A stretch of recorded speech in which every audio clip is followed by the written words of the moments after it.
Hello everyone, Long Ago Eagle here. My name's Jeffrey, and today I'm going to do a quick rundown of the rules and gameplay for Space Cadets away missions.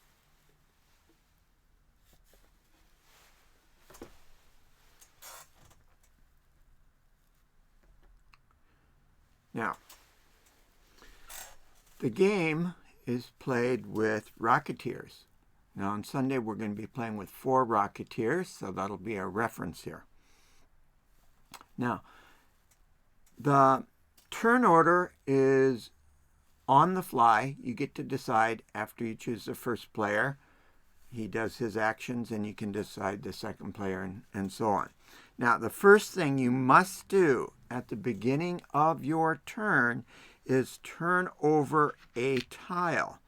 Now, on the tile, you're going to have aliens, and you're going to have a discovery item. Now, the discovery item is secret until you pick it up. Now, when you turn these tiles over, they will have a direction indicator. Now, there's also a direction indicator on the shuttlecraft here, and that's direction that everything has to be pointing in that direction. Okay, now for here, maybe that gets turned over immediately. Yeah, it gets turned over immediately, and then you get to pick it up. Now here, this says we have 1 saucer man. Now, the basic unit, I have 4 figures, different molds for the saucerman. That's the basic one. There are 4 of these. Talk about that later. Now, we also get a thrall. Now, a thrall is a human that has a wire attached to his brain, and he is controlled by a master brain, all of them. And then we get a bug. Okay? Now, that's what's being spawned in this spot. Okay. Now they will move when it's their turn, after everybody has taken their action. But we're playing with 4 figures, which means we're going to be spawning 4 tiles in each round. Now, there are 22 tiles in this mission. Okay, so 22 divided by 4 will tell you when all of the tiles will have been discovered. Now, after that, we have the red alert. The red alert, in our case, will have all 12 red alert tokens. Now, some of them don't spawn anything, and others spawn, like the alien tokens here, or have some special end-of-turn function. Okay. Now, we have 12. We have 22 divided by 4. Then we have another 12 divided by 4. If we do not complete the mission by the end of those turns, then we have failed. Okay, so we're on the clock. We have a set amount of time.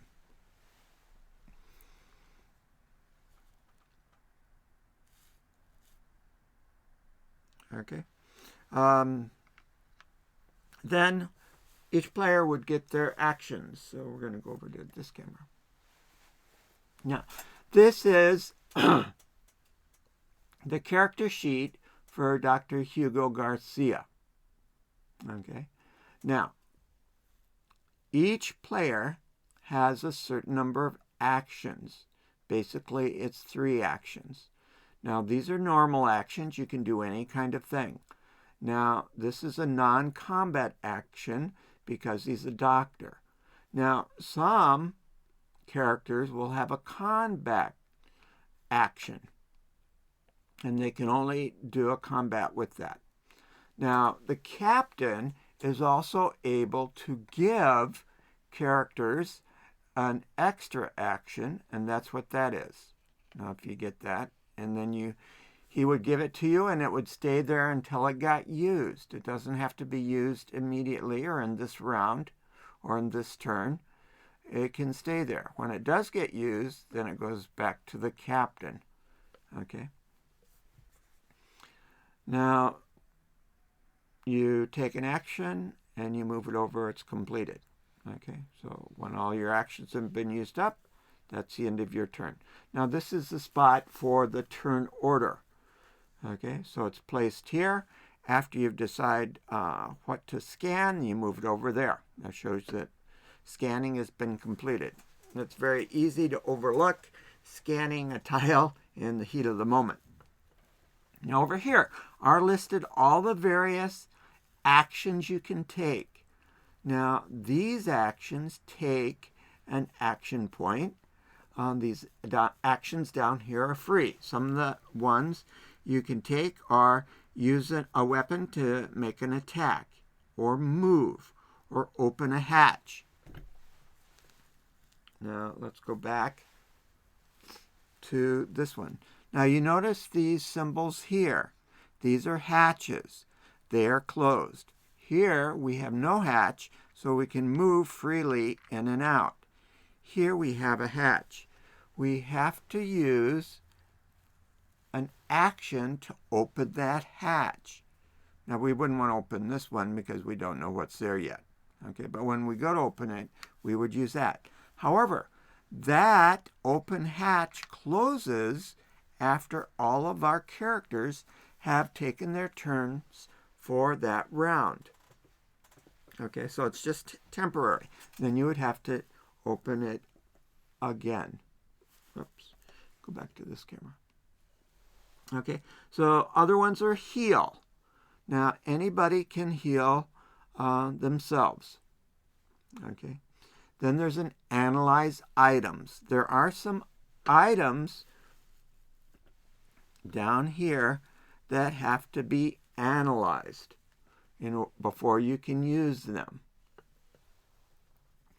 Then there's a subdue a brain or subdue a thrall. Like I said, the thralls are acting under the control of a master brain. Now, in the one we're going to do on Sunday, we have the master brain on this space station. So we have to disable it. Now, until we disable the brain, these thralls are going to be war thralls, which means that they're even more powerful than they are now. They're not very powerful as a normal thrall. But we cannot kill these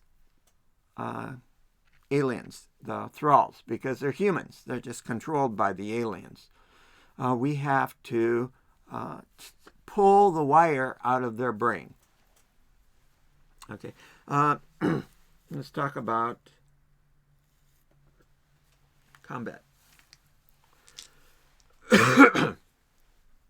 All combat or other kinds of actions, such as analyzing or an IQ check, require 10-sided die.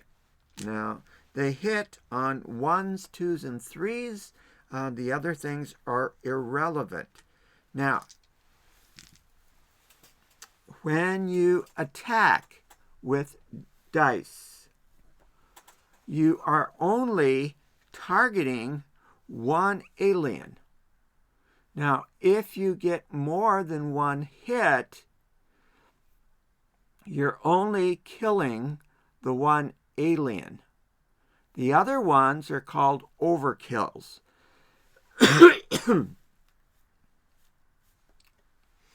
Now, every character has an overkill option. The doctor's overkill action, which you can use on any excessive rolls that hit on 1, 2, or 3, his overkill action is to get a free heal action on himself or someone in his space. Now, heal actions have to do with hit points. Everyone has a maximum number of hit points.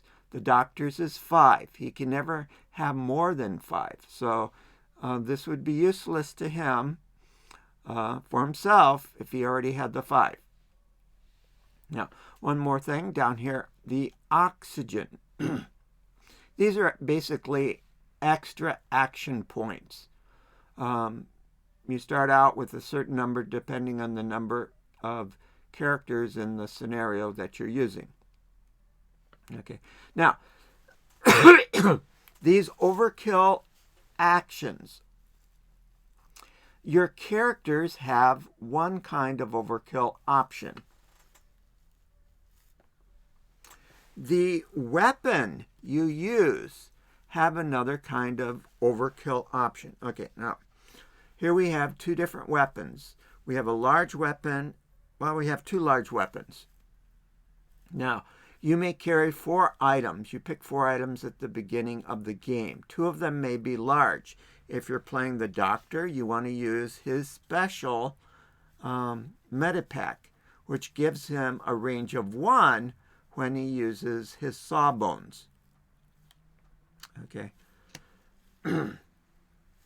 Let's jump back to this. Now, sawbones is his special talent.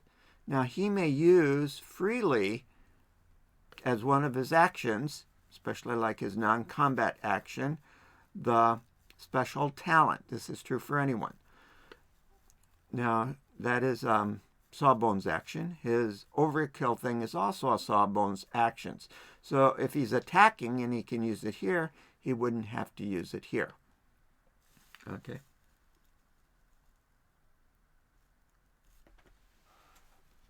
Now, that's if on himself or for someone else in his space. Now, the Medipack makes him able to use that talent, whether if it's a regular action or an overkill action, at a range of 1.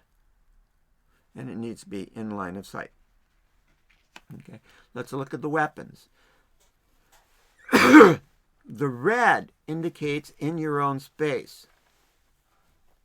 Okay, and you get 2 dice to roll if it's in your own space. If it's a distance of 1 or 2, you get 5 dice. A range of 3, you get 3 dice. For the ray gun, in your own space, 5 dice. Range of 1, 3 dice. Now, the overkill action for an atomic rifle is to dislodge an alien. That means you can move 1 alien that's in line of sight away from you 1 tile. Okay. Now, if you had 1 kill, you would kill an alien that you're shooting at. If you had 2 overkills, you could use your special talent or your overkill talent. You could use this. Of course, you could use this twice to push something further away. Now, if you are using your ray gun, the ray gun special overkill action is hit and run. Whoever took the shot takes 1 free move action. Okay, and you can move freely out of a space that has aliens in it, unlike in Zombicide. Now, if we had turned this tile over, I think this is the one, and our character had moved into that space, so turn it over, and we get 2 saucermen and a bug. Okay, now, the bugs do not spawn in the tile should not have done that one there either. They do not spawn in the tile in which they come up. They spawn in the closest tile that has a vent. So that one would have spawned here, and this one would have spawned here. Okay, but I wanted to show, if he picked up this discovery item, that's a force-filled belt. Now, there are discovery item cards that look just like the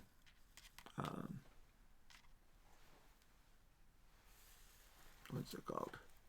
the items that you get to carry with you.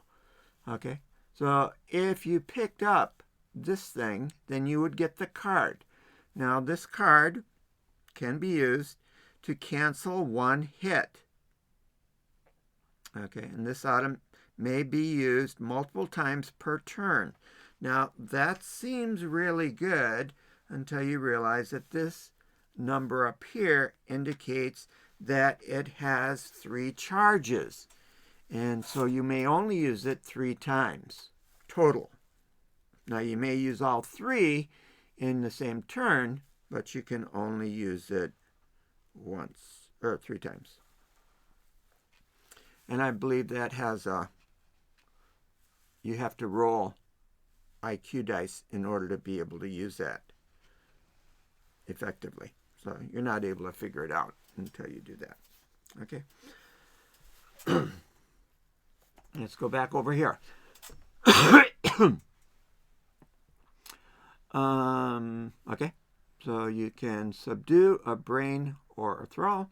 You can use your individual talent as a regular action. Now, free actions are pick up an item, like we did with that one discovery item. You may also use your gear. Okay, so when we had this, that would have been called gear. Okay. Or you can exchange items that you have or oxygen. If you have more oxygen, you can give it to your friend. Now, some of these discovery items on the board will give you more oxygen. Okay, so if you go to pick it up, you'll get some more oxygen or maybe action points or whatever. Now, this thing here about subduing a brain.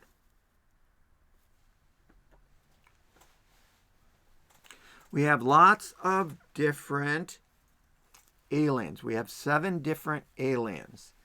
And we have alien cards, reference cards. As you can see, there's a lot of writing on here because the game is a little fiddly and complex. 7 different aliens, and the thrall actually has 2 versions, but not figures for 2 versions. So there's actually 8 different kinds of things we might encounter.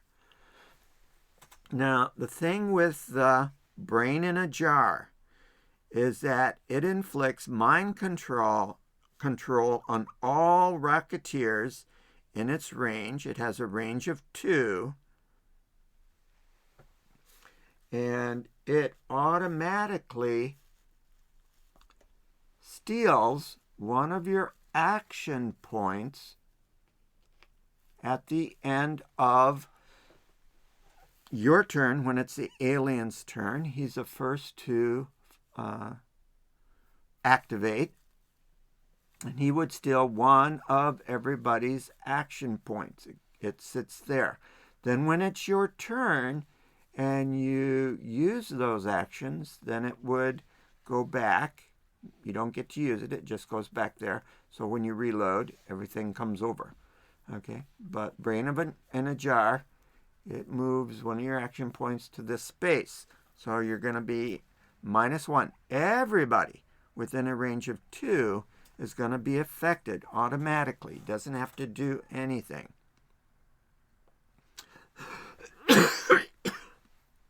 And then, now, if you overpower a brain in a jar, you would get his overkill option. If you overpowered a leader, you would get his overkill option. If you had overkill options. Okay, so when you rolled against him and you killed him, if you had 2 hits, you would kill him. He has a hit point of 1. So one of those hit points would kill him, and the other one would be an overkill. You could use your own overkill option. You can use your weapons overkill option, or you can use the leader's overkill option. Okay, any alien. Each alien has a different overkill option. So you have lots of options with hits on dice that aren't used to kill the actual alien. Saucermen. Moves 1, has attack dice of 2. The leader moves 2, has attack dice of 4. Those are both hit point 1. Now the sentinel, very dangerous. He moves 2. He rolls 6 attack dice against you. Right? They have to roll dice against you. And to kill him, it takes 4 hits. Okay, and we would mark that in some way over the course. Okay. Now the thralls they don't have any hit points because we're not going to actually try to kill them. We have to subdue them, which takes an IQ action. Let's go back to this. Now, not easy to see, but the IQ for the doctor is 4, which means that he would roll 4 dice on an IQ action. Now, the IQs of the different members of our party vary. Okay, so that's an important thing to consider. Now, the space leeches are not very nice. Okay, they only move 1. They attack with 3 dice. They only have 1 hit point. But their overkill effect, when they're rolling dice against you, okay, of course, they only inflict 1 point of damage on their roll of dice. But if they were to get 2 overkill hits, then they would use their overkill effect, which is spawn. And they add 1, not 1 space leech, but 1 attacking space leech to your tile, which means that the new leech that has entered your space gets to roll 3 dice. Now, if they get a hit and then an overkill, then they would spawn 1 more. That would be attacking, and he would get to roll 3 dice. So you've got the snowball effect with the space leech. So this would be one of the first things you'd want to target. Now, the other thing is a bug. Now, he only moves 1 and has 1 attack dice, but they have a special move function, and that is to move and not spawn, not hive. Well, anyways, they need to move so that they create a group of all of the bugs on the board. Now, once all of the bugs on the board have joined together, then any movement points they have left over, the whole group moves. Now, since they each have 1 move action, if 2 bugs start together, they move 2 spaces. If 3 bugs start together, they move 3 spaces. So while they're dispersed, they're only moving 1 space trying to get together. But once they do get together, then they're going to move as a group. Oh, a swarm. Yeah, they have to swarm. That's their special talent. Okay, and of course, say you had 6 bugs together, they get to move 6. If you're only 2 spaces away, they would hit you in 2. They would have 4 actions left, right?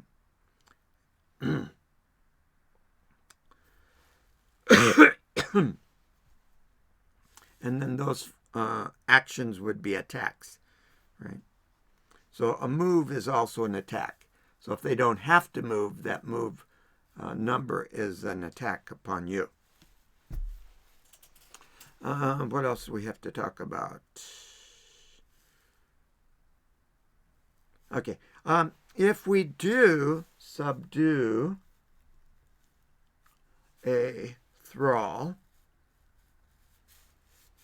we get to draw a card from, well, we need to subdue it and then have an extra hit on it.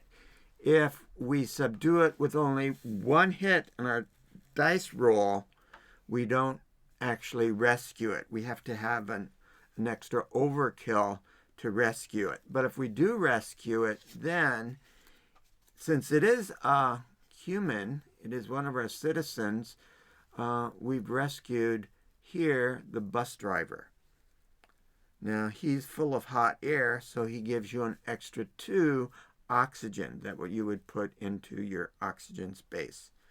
Okay, so some good things. The Sarge gives you 1 dice to any 1 attack action per turn. So lots of different things. So it's a good thing to rescue those thralls. Of course, if you don't subdue them, they will attack you. They inflict, since they have a move of 1, they inflict 1 hit upon you when they score.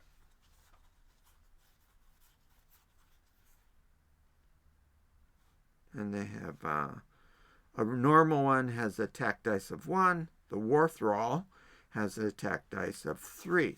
Now, one of the things we have to turn off is the thrall control. Until we do that, every thrall we encounter a lot of them, is a War Thrall, which means that they move 1, but they have 3 attack dice, which is not nice. We would rather them attack with 1 dice. So this is one of the things we have to turn off. Now, we know approximately where these different things are. For example, these 2 items would probably be in a mixed in with 3 dummy regular tiles. So it's going to, one of these is going to be one of the 5 spaces, the other one's going to be in one of the 5 spaces.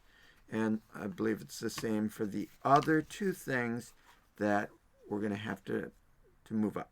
So these are all scenario specific.